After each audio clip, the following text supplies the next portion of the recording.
On a freezing winter night, a black waitress noticed two little kids shivering outside her cafe. She took off her own warm coat and wrapped it around them. She didn't know those children belonged to the most feared Korean mafia boss. The January wind cut through downtown Los Angeles like a blade, turning the 3 a.m. streets into a frozen wasteland that had no business existing in Southern California. Nancy Wright pulled her coat tighter as she wiped down the last table at Rosie's all-night diner, her shift finally ending after 16 hours on her feet. Her ankles screamed. Her lower back felt like someone had taken a hammer to it. But the tips had been good tonight, 280 seran, enough to cover half her mother's medication this month. Through the diner's frost-covered windows, she could see the bus stop across the street, empty except for two small figures huddled together on the bench. Children? Nancy's hand froze mid-wipe. What the hell were kids doing out here at 3 a.m. in weather cold enough to see her breath inside the diner? "Nancy, you're cut!" Her manager Rico called from the kitchen. "Get out of here before I have to pay you overtime." Yeah, Nancy muttered, but her eyes stayed fixed on those two small shapes. They were pressed together like they were trying to become one person, sharing warmth. One of them, the smaller one, was shaking so hard Nancy could see it from across the street. She should mind her business. Should catch her bus, go home to her studio apartment, collapse into bed. She had another double shift starting in 9 hours. But Nancy's mother had raised her with rules, and rule number 1 was, you don't walk past a child who needs help. Ever. Shit, Nancy whispered, pulling on her coat. The thick wool one she'd saved for 3 months to buy. The one that actually kept out the California cold that everyone claimed didn't exist. She grabbed the 2 chocolate croissants that hadn't sold. Leftovers Rico let the staff take home, and pushed out into the night. The cold hit her like a physical blow. Jesus Christ, it had to be in the 30s.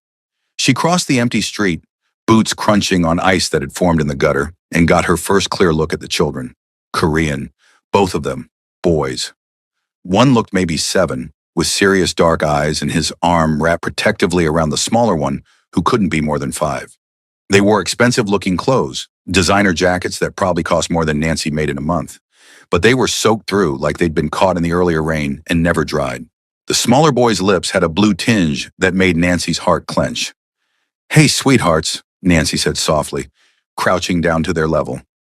The older boy's arm tightened around his brother, his eyes going wary, protective. "It's okay. I'm not going to hurt you. I work right there." She pointed to the diner. "Are you lost? Where are your parents?" The older boy said something in Korean, his voice small and scared. The little one just buried his face in his brother's shoulder, shivering so hard his teeth chattered audibly. "Okay, baby. Okay," Nancy murmured. She didn't speak Korean, but fear was universal. These kids were terrified. "Let's get you warm, yeah?" She started to unbutton her coat, and the older boy's eyes widened.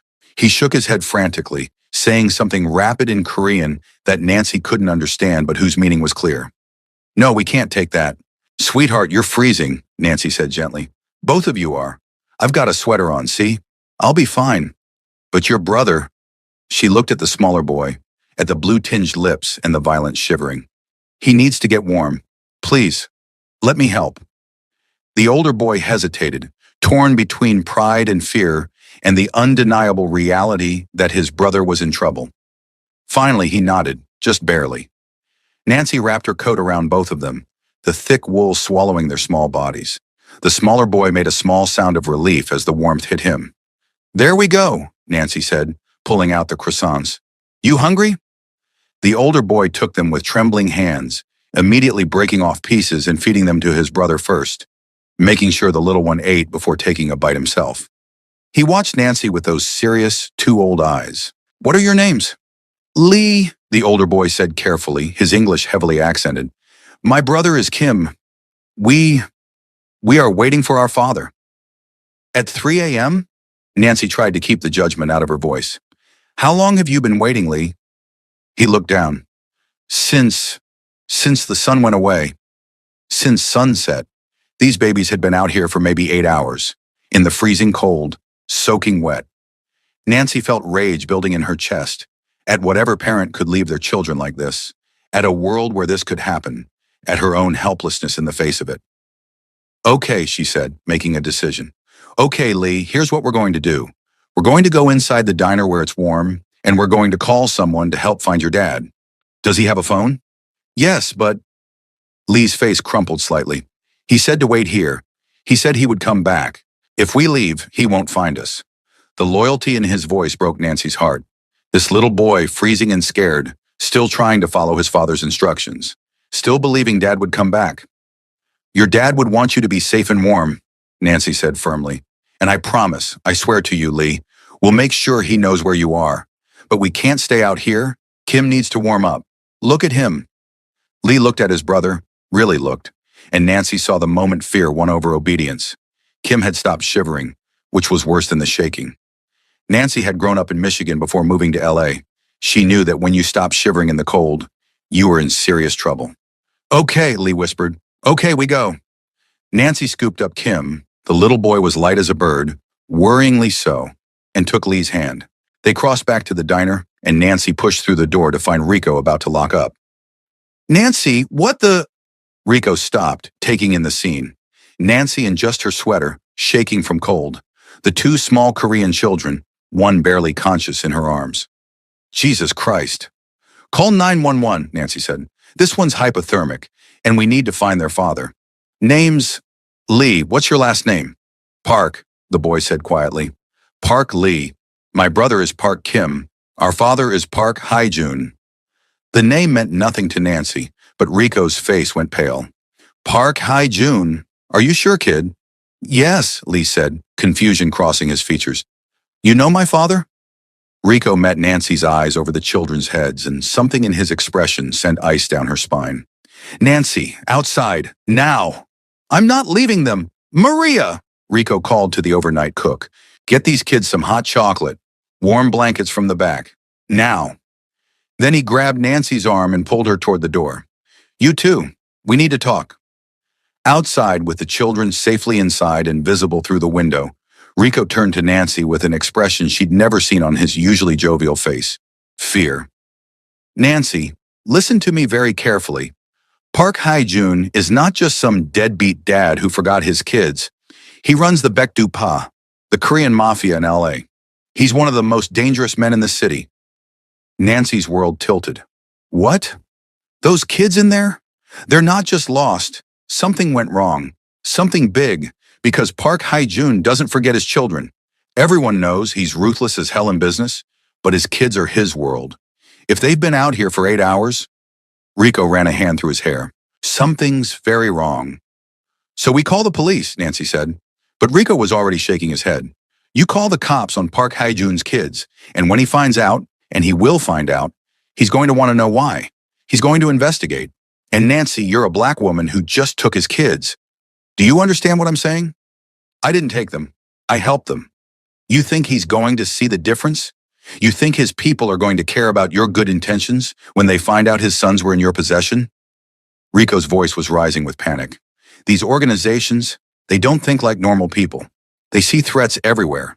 You could end up... I'm not leaving 2 babies to freeze to death because I'm scared of their father. Nancy cut him off, her voice steel. Call 911. Get Kim checked out. And then we figure out how to contact Park Hae-jun and let him know his sons are safe. That's what's happening. End of discussion. Rico stared at her for a long moment, then sighed. You're either the bravest woman I know or the most foolish. Probably both, Nancy said, already heading back inside where Lee was trying to get his brother to drink hot chocolate with shaking hands. The ambulance arrived 12 minutes later. The paramedics, a tired-looking white woman and a young Latino man, immediately went to work on Kim, wrapping him in heated blankets and checking his vitals, while Lee hovered anxiously nearby. Moderate hypothermia, the woman said. He needs to go to the hospital. What about you, kiddo? She turned to Lee, who shook his head stubbornly. I stay with Kim. I take care of him. We'll both go with him, Nancy said, making another decision she probably shouldn't. She hesitated. What was she? A stranger who'd found them.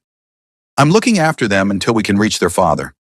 The paramedics exchanged glances but didn't argue. They'd seen worse situations in LA at 3 a.m. Within minutes, they were loaded into the ambulance. Nancy sitting beside Lee while Kim lay on the gurney, small and vulnerable under the medical equipment. Miss Nancy? Lee's hand found hers. Kim will be okay? He's going to be fine, baby, Nancy said, squeezing his fingers gently. They're going to warm him up and make sure he's healthy. You did good, Lee.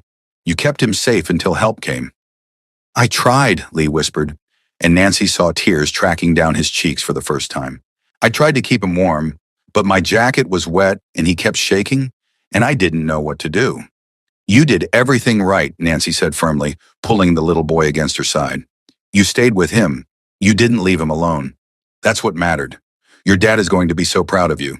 My dad, Lee's voice broke. Something bad happened. There were men, and they were angry, and my dad told us to run. He said, wait at the bus stop. He would come get us. But he didn't come, Miss Nancy. What if he can't come? Nancy's blood ran cold. Men. Angry. Her mind raced through possibilities. None of them good. Did these men hurt your dad? I don't know. We ran like he said. But there was shouting and… Lee closed his eyes. Sounds like fireworks. Pop, pop, pop. Kim was scared. I told him it was just fireworks, but they both knew it wasn't fireworks. Gunshots. Park Hae-jun had been in some kind of confrontation, had told his kids to run, and they'd been waiting for 8 hours in the freezing cold for a father who might be dead. Okay, Nancy said, keeping her voice calm even as her mind screamed. Okay, Lee, here's what we're going to do. When we get to the hospital, I'm going to make some calls, find out where your dad is, get you back to him. I promise. You promise? Lee's eyes were huge, desperate for reassurance. I promise. I'm not going to leave you alone. Either of you. Nancy had no idea how she'd keep that promise, but she'd figure it out. She always did. St. Vincent's emergency room at 4 a.m. was a special kind of hell. Fluorescent lights buzzed overhead. The smell of disinfectant mixed with bodily fluids hung heavy in the air. A drunk man shouted obscenities at the nurse's station, while a young mother tried to quiet a crying baby. Nancy sat with Lee in the waiting area while doctors examined Kim in the back. The boy hadn't left her side, his small hand gripping hers like a lifeline. She'd wrapped him in her coat again, the one she'd gotten back from Kim when the paramedics had their heated blankets, and he was finally starting to look less like a drowned rat. Miss Nancy? Lee said quietly. Why did you help us? You don't know us. The question was so simple, but the weight behind it, the confusion of a child who'd been left alone in the cold, made Nancy's throat tight. Because you needed help, sweetheart. That's enough reason. But your coat, it's cold outside. You need it. I've got other coats, Nancy lied. She didn't. This was her only winter coat, the one she saved for months to buy. But Lee didn't need to know that. Besides, you and your brother needed it more than me. My father says… Lee paused, choosing his words carefully. My father says not many people help without wanting something back. That the world is transactional, Nancy supplied. Yes, that word. He says everyone wants something. Your father might be right about a lot of the world, Nancy said carefully, not wanting to contradict, but also wanting this little boy to know different was possible. But not everyone. Some people help because it's the right thing to do, because they were raised to look out for others, because they remember what it's like to need help and not get it. Lee looked up at her with those two old eyes. You needed help once, and no one came. Nancy thought about her father leaving when she was 8, about being evicted from 3 apartments before she was 12, about watching her mother work herself sick trying to keep them fed, about the time she'd gotten jumped walking home from school and a dozen people had walked past without stopping. Yeah, baby, she said softly. I've needed help, so when I see someone else who needs it, I remember how that feels, and I help if I can. You're a good person, Miss Nancy. I'm just a person, Lee, trying to do right when I can. A commotion at the emergency room entrance made them both look up. 3 Korean men in expensive suits burst through the doors, moving with military precision. The lead man was tall, broad-shouldered, with a scar cutting through his left eyebrow. He barked something in Korean at the nurse's station, his tone brooking no argument. Lee's entire body went rigid. Uncle Jay, he breathed, and Nancy didn't know if it was relief or fear in his voice. The scarred man's head snapped toward them. His eyes, cold, calculating, locked onto Lee, then moved to Nancy. She saw the assessment happen in real time. Black woman, late 20s, cheap clothes, sitting with Park Hae-jun's son. The suspicion that crossed his face made her blood run cold. He crossed the waiting room in long strides, the other 2 men flanking him like bodyguards. Lee jumped up and Nancy rose with him, keeping herself between the boy and these men until she knew what was happening. "Lee," the scarred man said in accented English, dropping to one knee. "Are you hurt? Where is Kim?" "Kim is with the doctors. He was very cold. But Miss Nancy helped us. She gave us her coat and brought us here." Lee's voice was stronger now, less scared. "She saved us, Uncle Jay." Uncle Jay's eyes moved to Nancy, and the suspicion was still there, but joined now by something else. Confusion, maybe. "You are Miss Nancy?" "Nancy Wright," she said, keeping her voice steady despite her racing heart. "I found Lee and Kim at the bus stop across from where I work. They were freezing. I brought them here to get warm and medical attention." "The bus stop." Something flickered across Uncle Jay's face. They were where they were supposed to be. Haijun told them to wait there. He stood, his full height intimidating. "Why did you move them?" "Because Kim was hypothermic," Nancy said, not backing down. "He'd stopped shivering. His lips were blue. Another hour out there, and you would have been identifying his body instead of picking him up from the hospital." The bluntness made Uncle Jay blink. One of the other men said something sharp in Korean, but Uncle Jay held up a hand, silencing him. "You are very bold, Miss Wright, speaking to me this way." "I don't know who you are," Nancy lied smoothly. "I just know that 2 little boys needed help, and I gave it. If that's a problem for you, that's your issue, not mine." "Uncle Jay," Lee interjected, tugging on the man's suit jacket. "Please, Miss Nancy is nice. She took care of us. Don't be mean to her." Something in Uncle Jay's expression softened, just slightly. He looked down at Lee, then back at Nancy. "Haejun will want to speak with you, to thank you for protecting his sons." "Is he?" Nancy hesitated, then decided Lee had a right to know. "Is their father alive?" Lee said there was trouble, that he heard gunshots. Uncle Jay's jaw tightened. "He is alive. Injured, but alive. There was an ambush. He got the boys out, but..." He glanced at Lee, clearly not wanting to say more in front of the child. "He will recover." "Thank God," Nancy breathed, and Lee's whole body sagged with relief. A doctor emerged from the back, a young South Asian woman with tired eyes. "Family of Park Kim?" "I am his uncle," Uncle Jay said immediately. "How is he?" "He's going to be fine. We've got his core temperature back up. No frostbite, thank God. Whoever got him inside when they did saved him from serious complications." The doctor's eyes found Nancy.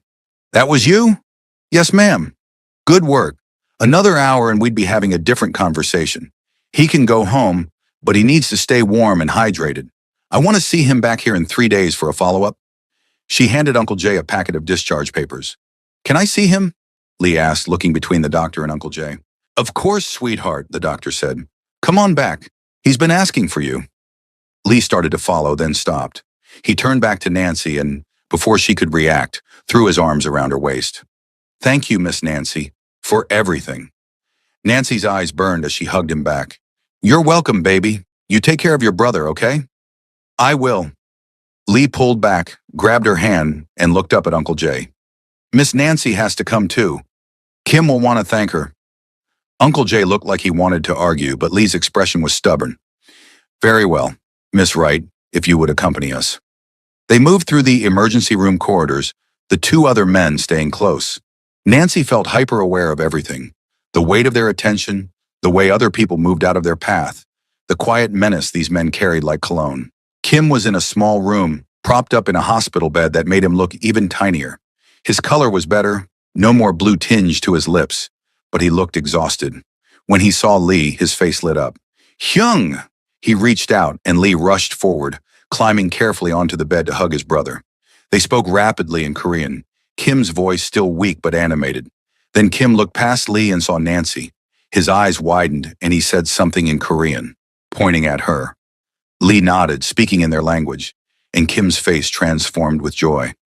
"He says you're the nice lady with the warm coat," Uncle Jay translated, something softer in his voice. "He says you're beautiful like a princess, and you saved him when he was scared." Nancy's throat went tight. "Tell him he's very brave, and I'm glad he's feeling better." Uncle Jay translated, and Kim beamed.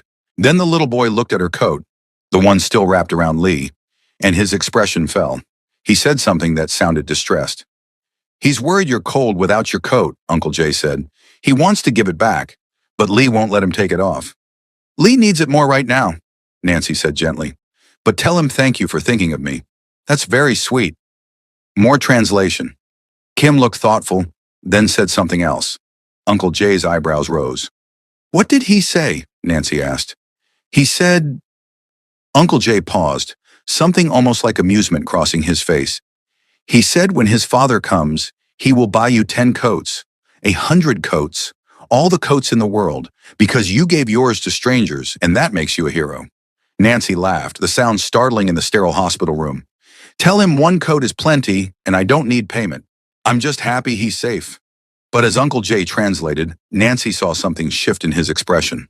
Respect, maybe, or reassessment, like he was realizing she wasn't what he'd first assumed. Miss Wright, he said after a moment, I apologize for my suspicion earlier. In our world, kindness is rare. Usually when someone helps, they want something in return. But I see now that you are simply a good person who helped children in need. I appreciate that, Nancy said, and I understand being protective. Those boys are lucky to have people who care about them so much. They are Heijun's entire world, Uncle Jay said quietly. Their mother died 3 years ago. Cancer. Since then, he has lived only for them. Worked to build something better, to give them a future away from... He stopped, remembering he was talking to a stranger. Away from the life he's in, Nancy finished for him. I get it. Look, I don't know what happened tonight, and honestly, I don't need to know. I just wanted to make sure Lee and Kim were safe. That's it. They can have my coat back when Lee's ready, and I'll be on my way. No, Uncle Jay said firmly. Heijun will want to thank you himself, and he will want to replace your coat at minimum. Please, Miss Wright, allow us this courtesy. You have done our family a great service. Nancy wanted to argue, wanted to just disappear back into her ordinary life.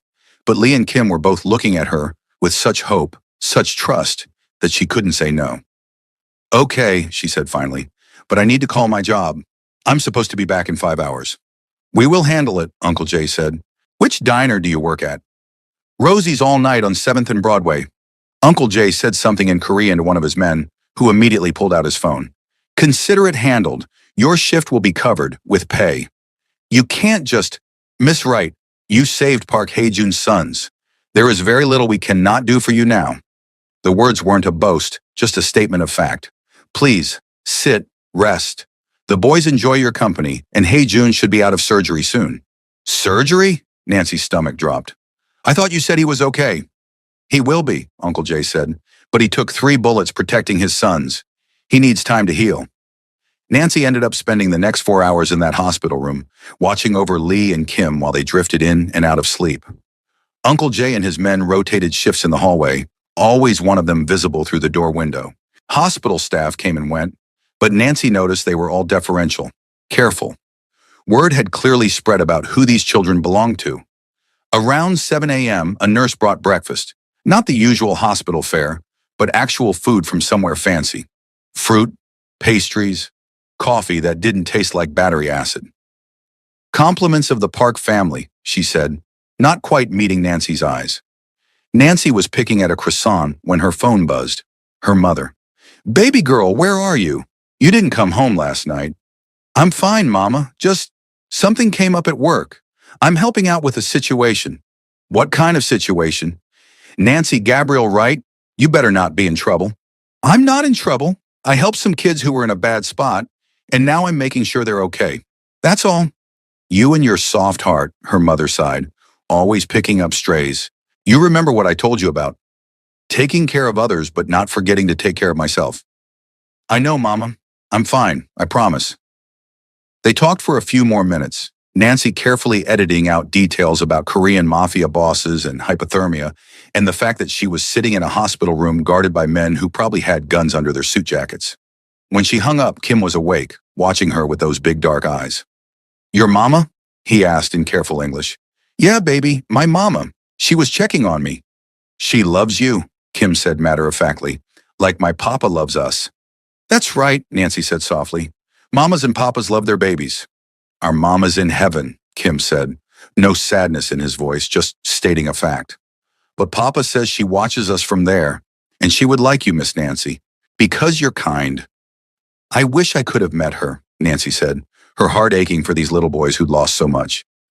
Me too, Kim said. Then with the easy transition of a 5-year-old, "Can we watch cartoons?" Nancy turned on the TV, finding a kids' channel. Kim snuggled into his pillows, content, while Lee dozed in the chair beside the bed, still wrapped in Nancy's coat. And Nancy sat there, in this surreal bubble, wondering how her life had gotten so strange in the span of a few hours. At 8:47 a.m., Uncle Jay entered the room, his expression different, anticipatory. "Miss Wright, Haijun is awake. He is asking to see you." Nancy's heart kicked into overdrive. "Now? Now. The boys can stay here. My men will watch them." At Kim's distressed sound, Uncle Jay added in Korean, then in English for Nancy's benefit, "She will come back. She is just going to talk to your papa." "I'll be right back," Nancy promised, standing. She felt woefully unprepared for this. 16 hours into a double shift, wearing her work clothes, no makeup, probably smelling like diner grease and hospital antiseptic. But Uncle Jay was already waiting by the door. They walked through corridors, took an elevator up 3 floors. The men Uncle Jay passed nodded respectfully, and Nancy realized there were more of them. A lot more. Park Hae-jun didn't just have a protection detail. He had an army. They stopped outside a private room at the end of a hallway. 2 men stood guard outside, both visibly armed. Uncle Jay spoke to them in Korean, and they stepped aside. "He is still weak," Uncle Jay said quietly, "but he insisted on seeing you as soon as he woke. Please, Miss Wright, go easy on him. He feels guilty about his sons being in danger." Nancy nodded, suddenly nervous in a way she hadn't been before. She pushed open the door. The room was dim, curtains drawn against the morning sun. Medical equipment beeped softly, and in the bed, propped up on pillows with bandages visible under his hospital gown, was Park Hae-jun. Nancy's breath caught. Even injured, even in a hospital bed, he was devastating. Late 20s with sharp features that were almost cruel in their beauty. Dark eyes that tracked her movement with predatory awareness despite the obvious pain. Black hair falling across his forehead, must from sleep or surgery or both. And when he saw her, those eyes widened with something Nancy couldn't name. "You're Nancy Wright," he said, his voice rough with disuse but the English perfect, barely accented. "Mr. Park," Nancy said, staying near the door. "I'm glad you're okay. You saved my sons." It wasn't a question. "Lee told me everything, the coat, the hospital, how you didn't leave them even when you knew who we were." "They needed help," Nancy said simply. "I couldn't just walk away." Park Hae-jun stared at her for a long moment, and Nancy felt exposed under that gaze. Like he was looking past her cheap clothes and tired face to something deeper. "Come closer," he said finally. "Please, I want to see the face of the woman who gave my sons her coat in freezing weather." Nancy moved forward slowly, stopping at the foot of his bed. This close, she could see the pain brackets around his mouth, the shadows under his eyes, the bandages that wrapped his shoulder and chest. Evidence of the 3 bullets Uncle Jay had mentioned. "You're beautiful," Park Hae-jun said, and Nancy blinked in surprise. "Lee said you were, but I thought it was a child's perception. But he was right. You're stunning." Heat flooded Nancy's cheeks. "Mr. Park, I don't think—" "Ha-jun," he interrupted. "Please, you saved my children's lives. The least you can do is call me by my name." "Hae-jun," Nancy said, the syllables foreign on her tongue. "Your sons are fine. That's what matters. I just did what anyone would do." "No," he said firmly. "Not anyone. Most people would have walked past, or called the police and let the system handle it. But you gave them your coat, your warmth, your time. You stayed with them even after you knew who I was, what I am. That is not what anyone does. That is exceptional. Let me thank you," Hae-jun said, his intensity almost overwhelming. "Please, let me replace your coat. Let me compensate you for your time, your kindness. Let me do something to show my gratitude." "I don't want your money," Nancy said before she could stop herself. "Then what do you want?" The question was genuine, curious. Nancy thought about her studio apartment with the leaky ceiling, about her mother's medication that cost half her paycheck, about the community college degree she'd had to abandon for work, about the dreams she'd shelved because survival took precedence. "I want your sons to be safe," she said finally. "I want them to grow up healthy and happy and loved. That's what I want. That's why I help them." Something shifted in Hae-jun's expression, softened. "You're not what I expected." "What did you expect?" "Someone looking for an angle, a payout, connections." He smiled slightly, wincing at the movement. Most people who help my family want something. But you just want my children safe. Of course I do. They're kids. Sweet kids who've been through trauma and lost their mother and almost froze to death waiting for you. The words were harsher than Nancy intended, and she saw them land like blows. Heijun's face went tight with pain that had nothing to do with his injuries. I know, he said quietly. I know what I did to them, telling them to run, to wait, not being able to get to them for hours while I dealt with the aftermath of the ambush. They could have died because of my choices, because of my life. But they didn't, Nancy said, and despite herself, she moved closer. They didn't die. They're fine. A little traumatized maybe, but physically okay, and they love you, Haijun. Lee was terrified something had happened to you. Kim kept asking when his papa would come. They weren't angry or scared of you. They just wanted you back. Haejun closed his eyes and Nancy saw moisture gather at the corners. I don't deserve them. Maybe not, Nancy said bluntly. But you have them. And now you need to do better. Be better. Find a way to keep them safe that doesn't involve telling two little boys to run into the night and wait alone in the cold. You're very bold, Haejun said, eyes opening to fix on her. Speaking to me like this. Most people are afraid. Should I be afraid? No. The answer was immediate, certain. Never. You saved my sons. You are under my protection now, whether you want it or not. No one will touch you. No one will threaten you. You have my word. I don't need protection, Nancy started, but Haejun was shaking his head. Yes, you do. My enemies saw what happened last night. They know my sons were vulnerable, and they'll want to know who helped them, who I'm grateful to. That makes you a target, Nancy. I'm sorry, but that's the reality. Ice flooded Nancy's veins. Are you saying I'm in danger? Because I helped two kids? I'm saying I won't let anything happen to you, Haejun said firmly. You'll have protection, security, anything you need to stay safe. I can't afford... It's not a negotiation. It's done. My men are already positioned. At Nancy's alarmed expression, he added, discreetly, you won't even notice them, but they'll be there. Please, Nancy, let me do this. Let me protect the woman who protected my children. Nancy wanted to argue, wanted to say no, but she'd grown up in L.A. She knew how these things worked. If Park Hae-jun said she was a target, she probably was. And as much as she hated the idea of needing protection, she hated the idea of ending up dead even more. Okay, she said finally, but nothing invasive. I have a life, a job. I can't have bodyguards following me around the diner. They'll be subtle, Hae-jun promised, then changing the subject. Tell me about yourself. Who is Nancy Wright when she's not saving children? Nobody special, Nancy said. I work at a diner. I take care of my mom. I exist. I don't believe that. Nobody who does what you did is nobody special. He shifted in the bed, wincing. Family. Just me and my mom. My dad left when I was 8. It's been us against the world since then. Your mother raised you well.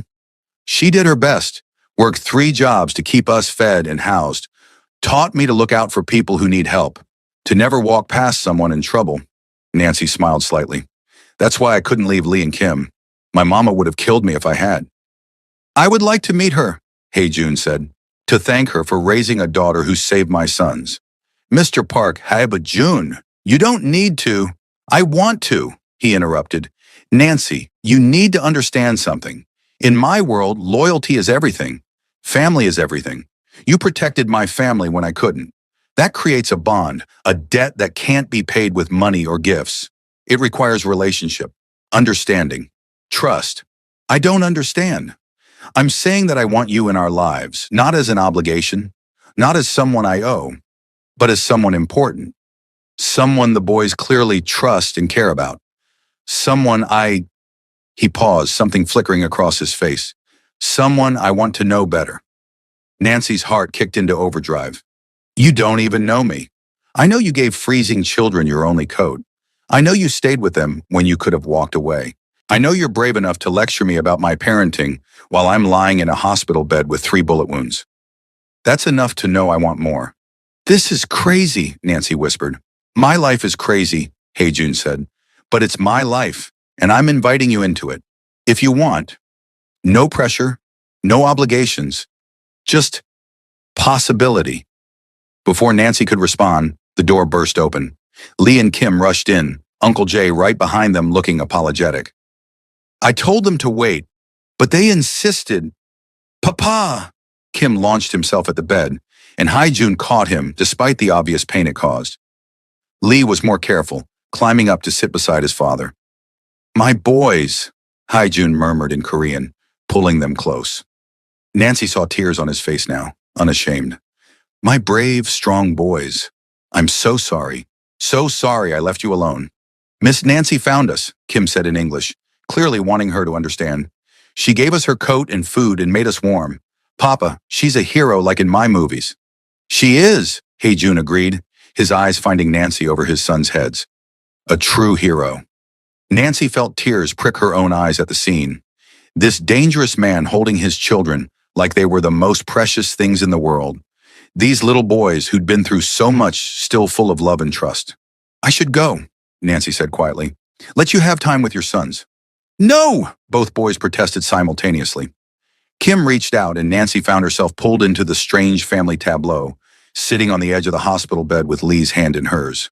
Stay, Haejun said softly. Please, just a little longer. The boys want you here. And he paused, vulnerability crossing his features. So do I. So Nancy stayed. She sat on that hospital bed and listened to Lee and Kim tell their father about the bus stop and the cold and the nice lady who'd helped them. She watched Haejun's face cycle through emotions. Guilt, relief, gratitude, and something else she couldn't name when he looked at her. And somewhere in that sterile hospital room, with two little boys and their criminal father and guards outside the door, Nancy felt something shift in her world, felt the careful walls she'd built around her heart start to crack. This was dangerous. These people were dangerous. But when Kim fell asleep against her side and Lee held her hand while talking to his father, when Haejun smiled at her over his sons' heads with something warm and wondering in his eyes, Nancy couldn't bring herself to care about danger. For the first time in longer than she could remember, she felt like she belonged somewhere, with someone. And that feeling, terrifying as it was, felt like coming home. 2 weeks passed. Nancy went back to her life, or tried to, but everything had changed. True to his word, Haejun had assigned discreet security.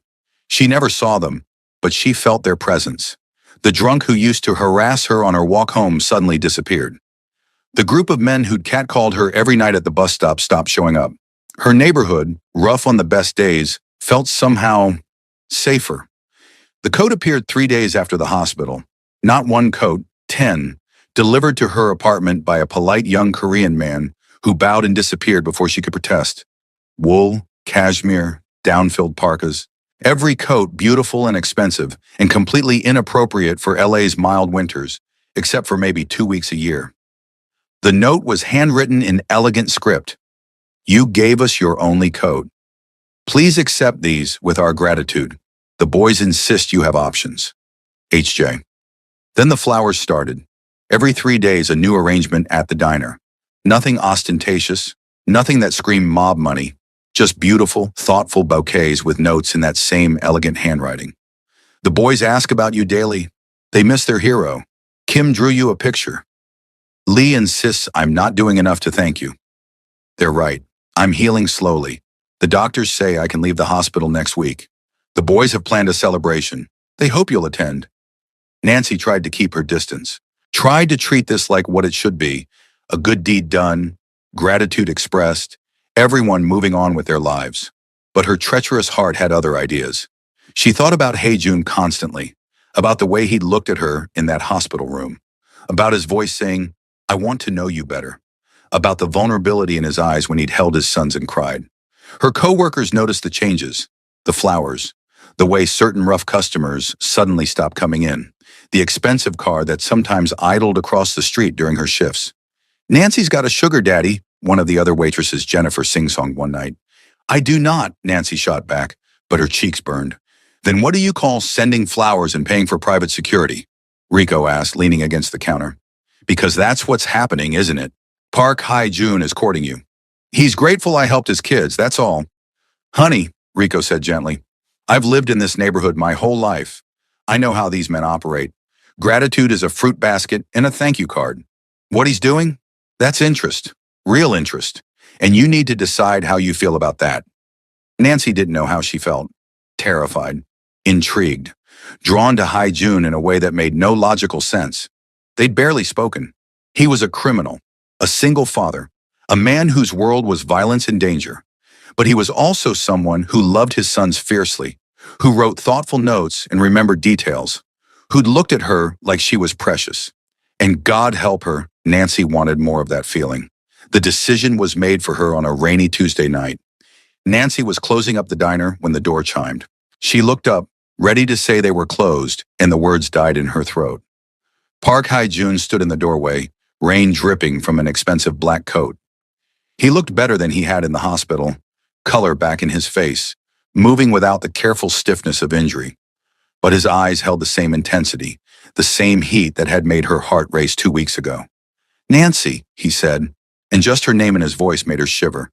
"I hope I'm not intruding." "We're closed," she managed, hating how breathless she sounded. "I know. I waited until you were done with your shift." He moved further into the diner, water pooling on the floor from his coat. "I wanted to see you, to talk, if you're willing." "About what?" "About why I can't stop thinking about you," Hae-jun said bluntly. "About why my sons ask about Miss Nancy every single day. About why I sent 10 coats when one would have sufficed. About why I'm standing in a diner at midnight in the rain when I should be home recovering." Nancy's heart hammered against her ribs. "Hae-jun, I'm not good at this," he said, moving closer. "Feelings, vulnerability. I've spent years building walls, protecting myself, focusing only on my sons and my business. But then you walked into my life, and suddenly those walls feel like prisons." "You don't know me," Nancy whispered, repeating the same argument she'd made in the hospital. "Then let me know you," Hae-jun said, stopping in front of her, close enough that she could see water droplets clinging to his eyelashes. "Let me take you to dinner. Let me introduce you to my sons properly, not in a hospital room. Let me show you that I'm more than what the world says I am." "And what are you?" Nancy challenged. "Beyond the Mafia boss? Beyond the dangerous man with an army of guards? Who is Park Hae-jun when he's not playing his role?" "I don't know," he admitted, and the honesty stole her breath. "I've been so many things, son, husband, widower, father, leader, that I've lost track of who I am underneath. But with you, Nancy, I want to find out. I want to discover who I could be with someone who sees past all of it." "This is insane," Nancy said, but she didn't step back when he reached for her hand. "Probably," Hae-jun agreed, his thumb tracing circles on her palm. "But insanity runs in my family. My father fell in love with my mother after she punched him for being rude to a restaurant server. They had 30 years together before he died. Sometimes the crazy choices are the right ones." "I'm a waitress," Nancy said. "I live in a studio apartment in Inglewood. I work double shifts to pay for my mom's medication. Your world and mine, they don't mix. They can't." "Why not?" Hae-jun challenged. "Because of money, I have enough for both of us. Because of danger, I can protect you. Because of background? Nancy, my grandparents were rice farmers in Korea. My father came here with nothing. I'm not some aristocrat looking down on the working class. I am the working class. Just with better resources now." "It's not that simple." "It is exactly that simple." Hae-jun pulled her closer, his free hand coming up to cup her cheek. "I'm attracted to you. You're attracted to me. Don't deny it. I can see it in your eyes. We both have complicated lives and responsibilities, but we also both deserve happiness, a chance at something real. Your sons already love you, already ask when they can see Miss Nancy again, already drew you pictures and planned celebrations." His smile was soft, genuine. "Nancy, they lost their mother 3 years ago. Since then, they've had no women in their lives except housekeepers and teachers. But you gave them your coat. You stayed with them when they were scared. They trust you in a way they haven't trusted anyone since their mother died." Tears burned Nancy's eyes. "That's not fair. Using your kids." "I'm not using them. I'm telling you the truth. My sons need someone like you in their lives. Someone kind and brave and real. And I..." His voice dropped lower, intimate. "I need you too. More than I've needed anyone in years. So please, Nancy Wright, give me a chance.